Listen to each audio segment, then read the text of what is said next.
안녕하세요, 미주혜석입니다. 여러분 만나서 반갑습니다. 오늘은 내 갈 길을 가고 있는 소파이 주식의 25년 1분기 실적과 컨퍼런스 콜 내용을 알아보겠습니다.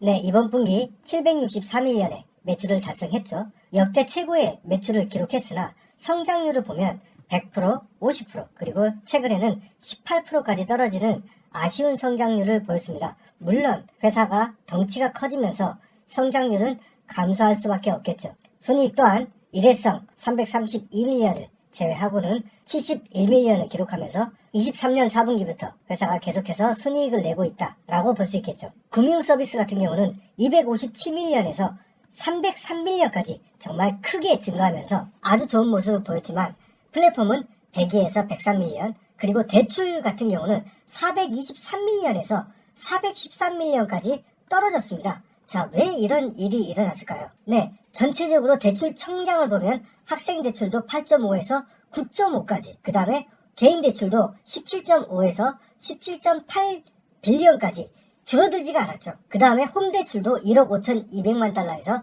3억 5,700만 달러까지 증가했는데 왜 대출 매출이 줄었을까요? 네, 마진이 감소했을까요? 전혀 아닙니다. 마진 같은 경우는 예대 마진이죠. 예금과 대출의 마진 같은 경우는 5.4에서 최근에는 6.01까지 증가했다는 것이죠. 자, 그러니까 이익성도 높아지고 대출 잔량도 증가했는데 왜 매출이 423에서 413밀리언까지 떨어지냐는 것이죠. 자, 그 이유는 바로 제3자 대출 LPB의 존재 때문이죠. 회사가 약 3분기 전부터 대출 유동화를 하고 있는데 24년 3분기 그리고 4분기 때 대출 유동화를 굉장히 많이 했죠.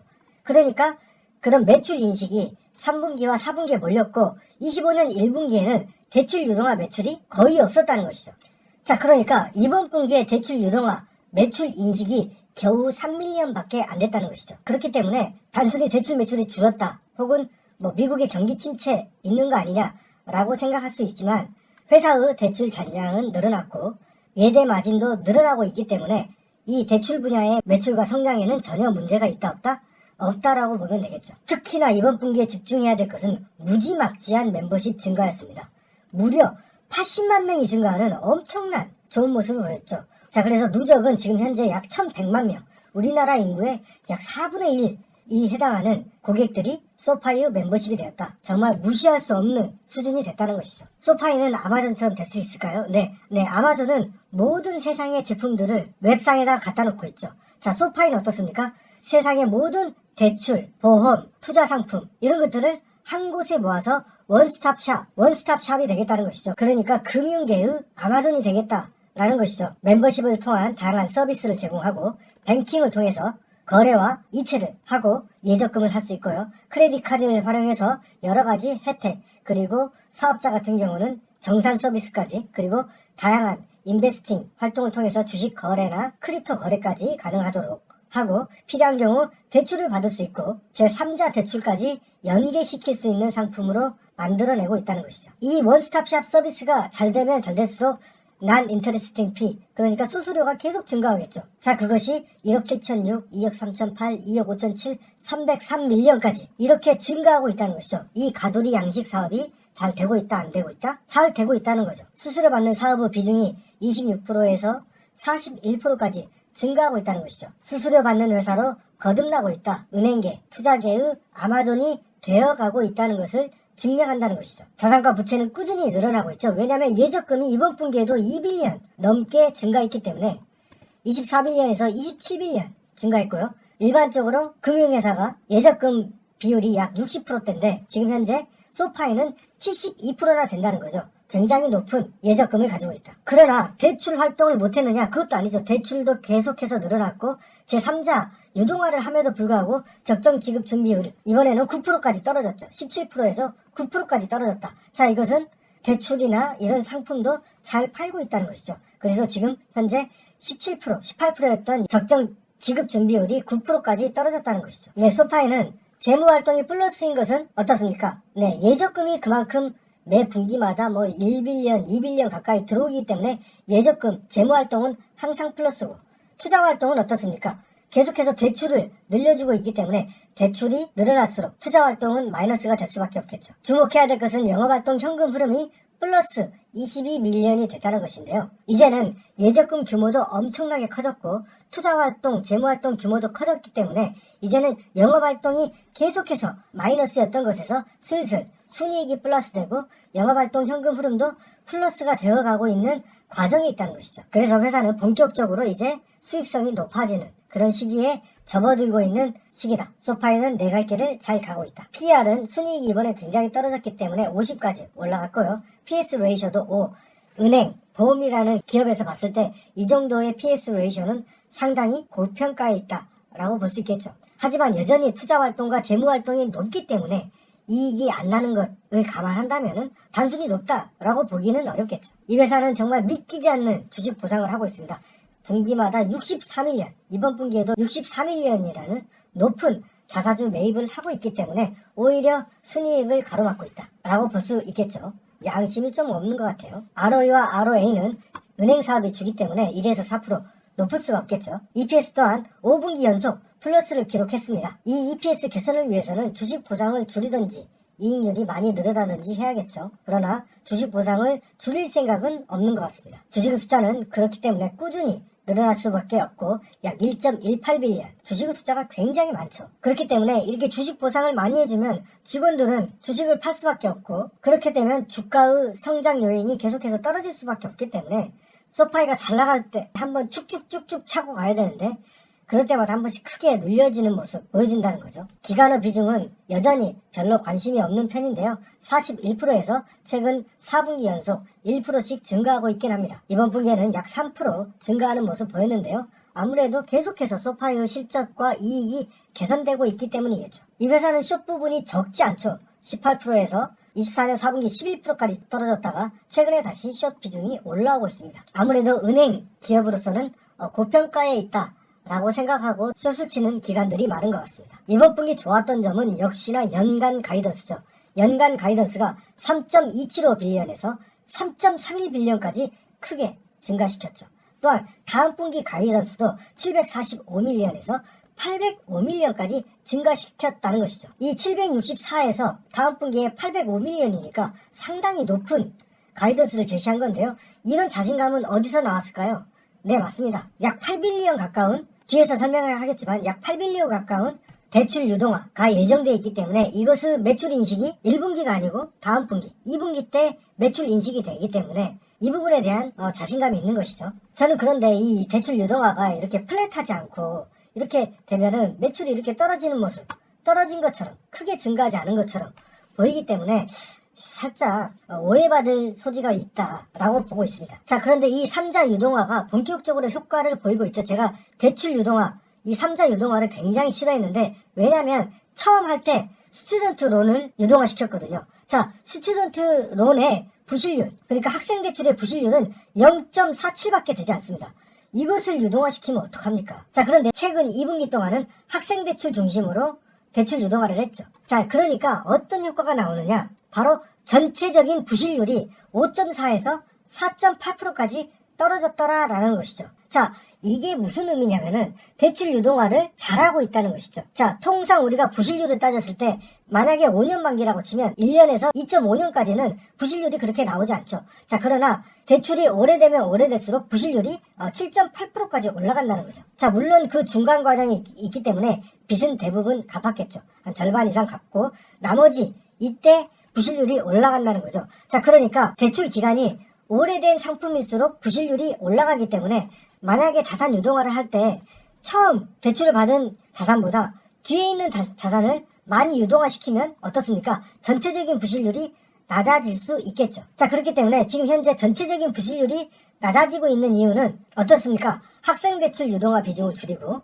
그 다음에 개인 대출 유동화 비중을 늘리는 대신에 어떻습니까? 예, 기간이 오래된 대출 자산을 유동화시키고 있다라는 것이죠. 그렇기 때문에 지금 현재 CEO가 정신을 차렸죠. 처음에 학생 대출 했더니 난리 났죠. 왜 부실률이 적은 학생 대출을 유동화하느냐 이런 질문도 있었고 저도 화도 많이 났었고 자, 그렇기 때문에 좋은 자산을 유동화시키지 않고 있다라는 걸 증명하고 있죠. 하지만 이것은 내 눈으로 계속 봐야 됩니다. 언제 CEO와 경영진이 로비받고 좋은 자산을 던질지 모르기 때문이죠. 언제나 학생 대출을 분명히 삼자 판매했던 것을 기억해야 됩니다. 브랜드 인지도는 저번 분기에도 7%였고 이번 분기에도 7%였죠. 큰 변화가 없는데 엄청난 신규 유입이 발생했었죠. 자, 그 이유는 소파이 농구가 본격적으로 시작했고 골프 시즌이 돌아왔고 이 골프 시즌에서 엄청난 유입 효과가 있었다라고 볼 수가 있을 것 같습니다. 또한 회사는 개인 간 거래가 쉽도록 셀프 서비스 와이어를 런칭했다라고 했는데요. 미국 유일하다. 그러니까 계좌번호 없이 전화번호나 이메일 이런 정보만 가지고도 충분히 작은 거래를 할 수 있게 만들어놨다는 거죠. 자, 그렇기 때문에 나의 개인정보 노출을 최소화시키면서도 거래가 가능하다. 다음 분기 회사는 대출 유동화 약 5빌리언, 블루5엘, 그 다음에 2빌리언, 그리고 1.2빌리언, 약 8.2빌리언의 유동화 대출, 제3자 대출 판매가 예정되어 있고 이것이 다음 분기 매출 인식이 된다면은 가이던스를 높게 잡을 수가 있겠죠. 그러나 그 다음 분기는 어떨까요? 네, 2분기 매출은 좋아도 3분기에 또 이만큼의 유동화 매출 인식을 할 수 있을까요? 쉽진 않을 것 같은데요. 자, 3자 판매에 제가 이제는 동의하는 이유는 예전에는 지급 준비율이 굉장히 높았죠. 예적금이 높았고 현금을 많이 가지고 있는데 굳이 3자 대출을 해야 되냐. 하지만 지금에는 적정 비율 9%까지 올랐기 때문에 어떻습니까? 자산을 유동화해서 다시 대출을 올리는 그런 일도 가능하겠다. 자, 크립토, 블록체인에 재진입하겠다라고 얘기했습니다. 왜? 바이든 때 엄청나게 두드려 맞았죠. 소파이가. 기존 레거시 은행들도 숏도 많이 치고.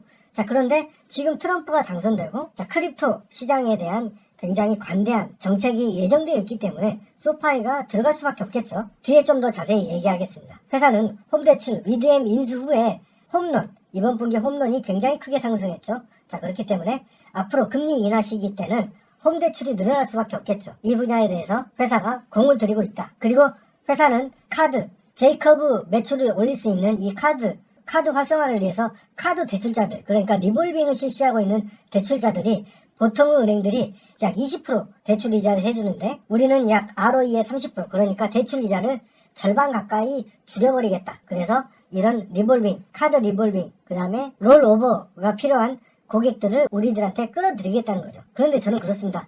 카드를 리볼빙 할 정도의 고객들을 꼭 우리 소파이 멤버십에 들여야 되는지 그런 의문이 생기긴 합니다. 이번 대출 유동화 매출 인식은 겨우 3밀리언이었죠. 자, 그렇기 때문에 다음 분기에는 굉장히 큰 비중으로 매출 인식이 될 것이다.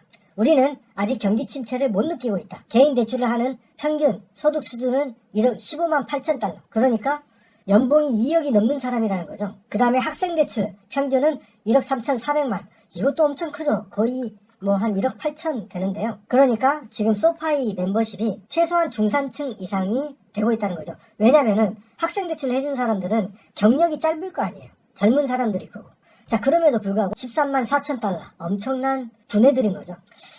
저는 아직도 이 월급에 다가가지 못했는데 참 부럽습니다. 자, 회사가 크립토, 블록체인에 들어간다라고 했는데 지금 가장 관심 있는 건 바로 스테이블 코인이다 라고 하는 것이죠. 스테이블 코인 어떻습니까?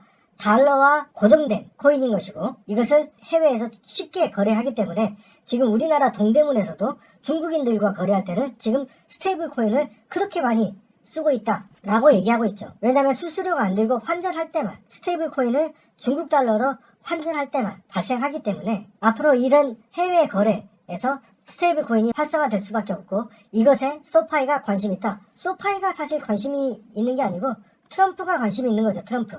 자, 네, 제가 비트코인 투자자이기 때문에 이 크립토에도 관심이 많죠. 자, 뭐 깊게 설명하진 않겠지만 이 스테이블 코인이 달러와 같은 고정 가격을 갖기 위해서는 코인에서 거래되는 양, 예치되는 코인의 대부분을 어떻게 해야 됩니까? 네, 미 채권을 살 수밖에 없겠죠. 예, 미 채권을 사야 달러하고 동기화되니까. 자, 그래서 스테이블 코인의 거래가 활성화되면 할수록 이 스테이블 코인을 운영하는 기관들은 미 채권을 살 수밖에 없다. 그렇기 때문에 트럼프가 이것에 대해서 인지하기 시작했고 이것을 활성화하기 위해서 노력하고 있다. 자, 그렇기 때문에 소파이도 크립토 거래를 이런 식으로 해서 달러로 환전할 때 이 수수료 이런 것들에 대한 이익을 얻겠다라는 것이죠. 소파이는 지난 2년간 정말 다른 회사가 됐습니다. 엄청난 예적금이 들어왔기 때문에 과거에는 100빌리언 수준의 자본 차입을 해서 이것을 이자를 줘야 되고 했어야 되는데 이제는 저렴한 예적금을 통해서 자본 차입을 하기 때문에 더 이상 이런 제3자 자본 차입을 할 필요가 없어졌다는 것이죠. 자, 그래서 과거에 2, 3년 전의 소파이와 지금의 소파이는 완전히 안정성 측면에서 완전히 다른 회사가 되어가고 있다. 네, 이번 분기 실적 증가는 아쉬운 부분이 있었습니다. 그러나 이것은 대출 잔액이 감소하거나 그런 게 아닌 대출 유동화, 매출 인식이 적었기 때문이다. 그렇기 때문에 다음 분기 가이던스가 매우 좋을 수밖에 없었고요. 홈대출 최근에 증가 추세, 이제는 머지않아 금리가 인하될 것이고 금리가 인하되면 홈대출의 수요가 증가할 수밖에 없다. 이때를 대비하기 위해서 소파이가 노력하고 있는 모습, 보험, 카드 뭐 맨날 말만 하는데요. 좀 더 지켜봐야 될 것 같습니다. 이 카드의 제이커브, 이 엄청난 주식 보상을 해주면서 데리고 온 세계적인 직원들이 아직까지도 성과를 못 내고 있다. 이 카드가 얼마나 성과를 낼지 지켜봐야 되겠고요. 특히 크립토 분야, 스테이블 코인, 확실히 소파이는 트럼프파다. 바이든 때 학생 대출 탕감해주고 유예해주고 하면서 소파이가 많이 힘들었었고, 또 기존 레거시 은행들한테 뭐 코인이나 한다면서 굉장히 많이 욕을 먹었죠. 자, 그런데 이렇게 트럼프가 되면서 또 코인까지 다시 진입하려는 모습 보이고 있습니다. 이번 실적으로 관세는 소파이와 전혀 상관이 없다는 것을 증명했고요. 아직까지 소파이를 봤을 때는 경기 침체, 미국의 경기 침체 우려가 없다는 것을 증명해내고 있죠. 네, 소파이가 작년 23년 말부터 엄청난 퍼포먼스를 보여주면서 매우 좋은 실적을 냈는데요. 25년 1월부터 계속해서 빠지고 있었죠. 자, 그러나 최근에 실적 발표 후에 거래량이 터지면서 갭 하락 후 다시 상승, 조정, 상승 모멘텀을 가지고 있습니다. 거래량이 과거에 엄청나게 터졌던 이 시점, 거래량과 비슷하다는 것을 머릿속에 인식하면서 과연 상승, 조정, 상승이 나왔던 것처럼 상승, 조정, 큰 상승이 나올 수 있을지 지켜봐야 될 것 같습니다. 저는 이번 실적 전에 들어갔기 때문에 이 부분이 꽤나 큰 수익이었고 갭 하락할 때 빠져나왔죠. 그래서 앞으로 이 121선을 돌파하는 이런 지점을 돌파할 수 있는지 지켜보면서 비중을 넣는 게 좋을 것 같다라고 저는 생각하고 있습니다. 네, 제가 준비한 영상은 여기까지고요. 시청해주신 구독자 그리고 멤버십 여러분 항상 감사합니다.